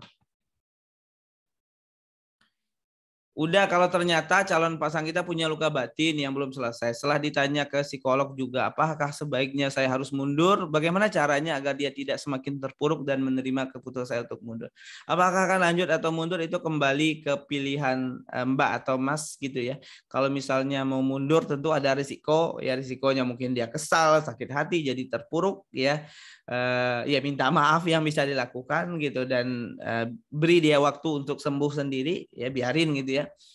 Kalaupun maju berarti ada risiko juga ya, risiko untuk menemani dia sembuh gitu ya, menemani dia bertumbuh ya, karena nggak sedikit juga lah ya luka pengasuhan itu sembuh saat setelah menikah ya. Jadi kalau kata psikolog itu istilahnya suami penyembuh luka pengasuhan, luka istri yang menyembuhkan luka suami gitu ya. Tapi itu perlu kesabaran lebih gitu ya. Ya kayak ngerawat anak kecil aja udah, ya lebih banyak maklumnya ya. Nah, kadang sulit untuk menerima pasangan itu karena teman-teman nganggap pasangan itu kan seharusnya nggak begitu. Tapi coba bayangkan sama anak kecil usia 3 tahun numpahin air, kan kita nggak marah. Kan kita ya biasa aja. Karena apa? Karena kita maklum. Karena dia masih kecil gitu kan. Nah, ketika ada pasangan yang mungkin punya sesuatu hal yang berbeda dalam dirinya ya, suatu misalnya luka pengasuhan, maka perlu untuk punya state emosi seperti itu. Kayak ngerawat anak kecil aja udah. Kalau dia ngelakuin apa ya udah maklumin aja dulu ya, pelan-pelan ya, ditatah dulu ya. Kalau dia ngelakuin kesalahan udah sabar dulu ya, kayak gitulah. Bagaimana menghadapi suami yang masih suka nongkrong dengan temannya, bahkan terkadang suka sampai menginap dan meninggalkan istri di rumah gitu ya. Yang pertama adalah coba berdoa kepada Allah ya, minta sama Allah dulu petunjuk Allah. Yang kedua adalah coba ubah ya sikap perilaku Mbak kepada pasangan ya. Jadi lebih baik, jadi lebih asik misalnya. Pasangan suka nongkrong di luar ya, karena mungkin suami ngerasa ngobrol di luar itu lebih asik gitu ya, dibandingkan ngobrol sama istri. Bisa jadi coba ya cari hal yang suami sukai, cari hal yang menarik bagi suami, sehingga pada akhirnya suami betah di rumah ya, dia ngerasa teralihkan dunianya dari luar gitu ya. Jadi kan manusia itu kan secara instingnya kan begitu. Kalau misalnya dia nih lagi suka sama sesuatu, nongkrong misalnya, tapi ada yang lebih menarik dari nongkrong, dia akan balik tuh Kak, dia akan ngejar yang lebih menarik itu. Udah, gimana ngatasi suami yang sibuk banget kerja, apalagi pandemi gini, banyak kerja di rumah, ada raganya tapi hampa, waktu kebersamaan keluarga jadi minim banget. gitu ya. Kalau ini sih pandai-pandai ini ya, pandai-pandai untuk nyari waktu untuk berdua ya, waktu bersama pasangannya. Karena kalau soal pekerjaan itu kan tuntutan dari kantor juga. Kalau misalnya pekerjaannya ditinggalkan kan ada risiko yang didapat juga. Misalnya gajinya berkurang atau mungkin dia jadi tidak berprestasi ya di keluarga dan seterusnya. Ya, buat jurnal kebaikan suami dan juga jurnal syukur rumah tangga. Alhamdulillah, ini suamiku nih di rumah kerja, aku bisa lihat tiap hari. Tapi ada orang di luar sana yang dia harus LDM dengan suaminya, ya baru ketemu setahun sekali, baru ketemu 6 bulan sekali, ya raganya nggak ada gitu. Itu jauh lebih hampa gitu ya. Kadang teleponan sama apa juga susah dihubungi gitu ya. Karena ada ya istri-istri yang suaminya itu kerjaannya adalah masuk tanah ya, jadi di pertambangan misalnya. Nah, ketika dia kerja hal-hal yang seperti itu jauh lebih berat ya, karena nggak tahu orangnya di mana dan nggak bisa dihubungi juga. Misalnya nih di dalam tanah itu, dalam pertambangan itu 3 minggu atau 6 minggu misalnya, itu selama itu nggak bisa dihubungi. Ya, alhamdulillah bersyukur berarti kalau masih di rumah masih ngelihat orangnya meskipun orangnya sibuk gitu ya. Alhamdulillah materi malam ini Masya Allah. Makasih banyak ya teman-teman yang udah datang hadir. Ini pertanyaannya tinggal 5 ya. Saya selesaikan semua ya. Meskipun udah jam 9 ya, udah lewat nggak apa-apa ya. Apakah suami suka nonton porno terus ngajak istri berhubungan? Apakah itu boleh ya? Suami ngajak istri berhubungan boleh, tapi suami nonton film pornonya enggak boleh gitu ya.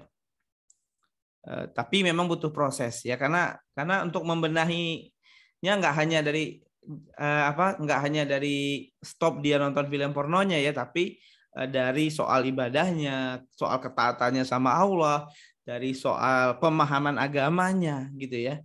Jadi nikmati prosesnya aja lah ya, yang seperti itu gitu ya. Karena memang butuh kesabaran itu ya. Assalamualaikum Ustadz, katanya memilih suami itu sama dengan memilih jalan menuju surga. Nah kalau ternyata suami kita ilmu agamanya masih jauh di bawah kita, itu gimana ya Ustadz? Kalau sudah menikah ya berarti bareng gandeng suaminya bareng-bareng untuk ke surga. Ya, jadi surga juga bagi mbaknya insya Allah ketika menginspirasi suaminya jadi lebih bagus agamanya. Ya, Asyah misalnya ya agamanya bagus, taat sama Allah, dan juga menikah dengan laki-laki yang bukan hanya jahat ya, tapi jahat banget ya, Firaun suaminya. Tapi bisa nggak dia mempengaruhi Firaun? Bisa. Ya, Musa itu kan mau dibunuh sama Firaun. Jadi waktu itu kan semua laki-laki akan dibunuh ya. Nah bayi Musa ini ditemuin ya sama Asyah ya. Nah sama Firaun mau dibunuh, kata dia enggak ya. Jangan bunuh ya, mungkin ada negosiasi lah gitu. Akhirnya apa? Akhirnya Firaun nggak masalah gitu ya. Ya udah biarin hidup gitulah ya. Nah jadi ternyata Asyah aja teman-teman semua ya bisa merayu suaminya ya, yang galaknya, kejamnya, durhakanya kayak Firaun. Ini pembelajaran juga sebenarnya buat para wanita ya. Jadi jangan menyerah untuk mengajak pasangannya ke jalan kebaikan. Udah mau tanya, maaf di luar konteks. Pada ta'aruf yang lalu saya hampir dikhidbah, tapi menjelang itu saya emosi dan mendadak tidak percaya pada semua kata-kata ikhwan. Kebetulan ayah saya juga belum bisa menerima saat itu karena kami baru ta'aruf 4 bulan meskipun kami teman SMA yang tidak pernah saling sapa. Sekarang saya trauma udah untuk berproses lagi. Ya, traumanya di mana ya? Kalau misalnya nggak cocok itu nggak masalah sebenarnya. Ya. Dan juga tidak ada hal yang menyakitkan sih sebenarnya ya. Kalau misalnya nggak cocok itu hal yang lumrah, orang tua nggak mengizinkan, mbak ngerasa nggak cocok, itu hal yang wajar dalam proses ta'aruf ya. Gimana kalau istri sering nolak hubungan suami istri? Kalau sering nolak tanpa alasan yang jelas, sebaiknya sih jangan gitu ya. Kenapa? Karena kalau dalam Islam sendiri gitu ya, ini kalau kalau orang-orang orang-orang yang katanya membela perempuan kan, kalau istri kalau memaksa istri itu sama kayak memperkosa gitu kan. Tapi kalau dalam Islam sendiri ya istri semestinya ya mau melakukannya. Ya karena itu udah menjadi kewajibannya seorang istri, dan itu juga menjadi benteng ya, menjadi tameng agar suaminya tidak melakukan keburukan gitu ya, tidak melakukan maksiat gitu ya. Mungkin penyebab menolaknya karena mungkin terasa menyakitkan atau apa, ya itu mungkin bisa diobrolin ya dengan suaminya gitu ya, agar bisa saling merasakan kebaikan ya dari hubungan yang dilakukan. Udah, apa alasan terkuat dan terbaik dua insan harus mempertahankan pernikahan? Apakah anak atau yang lain? Ya. Apa alasan terkuat dan terbaik dua insan harus pertahankan pernikahan? Apakah anak atau yang lain? Ya. Kalau alasan terbaik, temukan sendiri ya. Jadi kalau misalnya teman-teman bisa menemukan sendiri alasan terbaik, ya alhamdulillah berarti ya. Kalau nggak bisa gimana? Nah itulah orang-orang yang pada akhirnya bercerai karena dia nggak berhasil menemukan alasan terbaiknya. Ya, karena kalau misalnya saya suruh A, suruh B, suruh C misalnya, itu belum tentu akan kuat bagi teman-teman semua. Jadi coba temukan alasan terbaik. Tapi alasan umumnya ya mempertahankan pernikahan itu agar iblis nggak menang gitu ya. Karena iblis, setan itu kan dia berusaha ya, dia berusaha untuk untuk menggoda pernikahan anak manusia agar bercerai. Dan alasan kedua juga ini secara umum ya, secara umum itu adalah Allah nggak menyukai perceraian. Ya makanya kalau saya seburuk apapun kondisinya, ya selama itu tidak atau belum bertentangan dengan syariat Islam, maka pertahankanlah. Ya kecuali kalau misalnya udah sangat fatal gitu ya. Jadi gitu. Karena cinta itu kan sebenarnya ditumbuhkan ya, ditumbuhkan, dirawat. Ketika cinta udah ngerasa hilang, rasa suka hilang, bisa ditumbuhkan. Udah, izin bertanya, jikalau saya dan pasangan memiliki kesepakatan sebelum nikah, namun nanti di tengah perjalanan pernikahan dia berubah tidak sesuai dengan komitmen kami di awal, kesalahan yang dilakukan tidak bisa ditoleransi atau tidak bisa diterima dan dimaafkan. Misalnya terjadi perselingkuhan atau tidak mencukupi nafkah lahir batin. Bagaimana cara menyelesaikannya? Untuk tahapan awal ya bisa dengan melakukan mediasi ya. Mediasi, duduk bareng ya, ajak orang tua wanita, orang tua laki-laki ya, atau ustadz, ngobrolin bareng-bareng. Ya, jadi kan stepnya gitu ya. Yang pertama itu adalah mediasi dulu, ngobrol dulu, libatkan pihak ketiga. Udah, bagaimana kalau pasangan berulang kali selingkuh? Nah, ini yang jomblo ini dengerin ini jadi ngeri-ngeri sedap ini. Dari tadi masalahnya dark semua ya, gelap-gelap semua gitu. Tapi tetap semangat ya. Karena memang begitulah pernikahan ya, uniknya pernikahan ya. Udah, bagaimana kalau pasangan berulang kali selingkuh malah sampai 2 kali nikah siri diam-diam? Apakah masih dimaafkan atau mundur saja karena rasa percaya sudah hilang dan cinta sudah hilang? Pasangan juga pengalaman agamanya kurang, sholatnya bolong, apalagi subuhnya tidak pernah sholat sudah 1 bulan. Istri tidak dididik, agak egonya juga tinggi. Ya, nah ini ke pihak ketiga dulu ya, mediasi dulu ya, mediasi dulu. Nanti di hasil mediasinya seperti apa, keinginan Mbak bagaimana, sampaikan ya di saat mediasi tersebut gitu ya. Karena kalau ini kan sudah kalau ibaratnya permainan bola, ini udah ngelanggar garis lah gitu ya, udah selingkuh ya, sholatnya juga juga nggak benar dan seterusnya. Dimaafkan tetap ya, tapi mungkin tidak dimaklumi kesalahannya. Ya, jadi memaafkan itu untuk diri sendiri, untuk kebaikan Mbak sendiri, agar rasa sakit hati, rasa bencinya tidak hilang gitu ya. Agar cara bencinya hilang gitu. Cara membahagiakan pernikahan. Cara membahagiakan pernikahan gimana? Bahagia itu adalah bukan senang ya. Jadi bahagia berbeda dengan senang. Kalau senang itu adalah rasa yang kita rasakan ketika kita ketemu dengan sesuatu yang kita sukai ya. Misalnya nih teman-teman pengen dapat diskon gitu ya, diskon 50% gitu misalnya. Oh, ketemu diskon itu senang. Sementara bahagia itu adalah cara kita memaknai, memberi arti kepada setiap kejadian yang terjadi agar kejadian itu bisa membuat kita lebih berdaya. Itulah bahagia. Jadi bahagia itu tentang keputusan. Jadi apapun persoalannya, kalau kita beri arti dengan cara yang benar, cara yang tepat, insya Allah kita bisa bahagia. Dalam Islam kita mengenal barokah. Barokah itu adalah tidak selalu senang, ya, tapi ada sedihnya. Ya, jadi makanya disebutkan bahwa kebaikan yang bertambah-tambah itu atau kebarokahan itu adalah ketika kita bisa bersabar saat diuji dengan kesulitan dan kita bisa bersyukur saat diberi nikmat. Ya, Nabi Ayub alaihissalam contohnya ya, itu adalah contoh bagaimana beliau tetap bahagia. Ya, tetap bahagia dalam kehidupan beliau ya meskipun ujiannya bertubi-tubi. Karena apa? Karena ngelihatnya sama. Ya, yang satu nikmat syukuri, yang satu lagi ujian udah disabari gitu ya. Cara mediasi membahagiakan pasangan yang nikah gimana? Cara mediasi membahagiakan pasangan. Mediasi itu ngobrol dengan pihak ketiga ya. Jadi mediasi itu bukan untuk membahagiakan sebenarnya ya, tapi adalah mencari jalan keluar, mencari solusi ya ketika ada persoalan yang mungkin tidak bisa diselesaikan berdua. Cara mempertahankan hubungan cinta pernikahan selamanya gimana ya, dengan memperjuangkannya ya, dengan memberikan yang terbaik kepada pasangan dan seterusnya.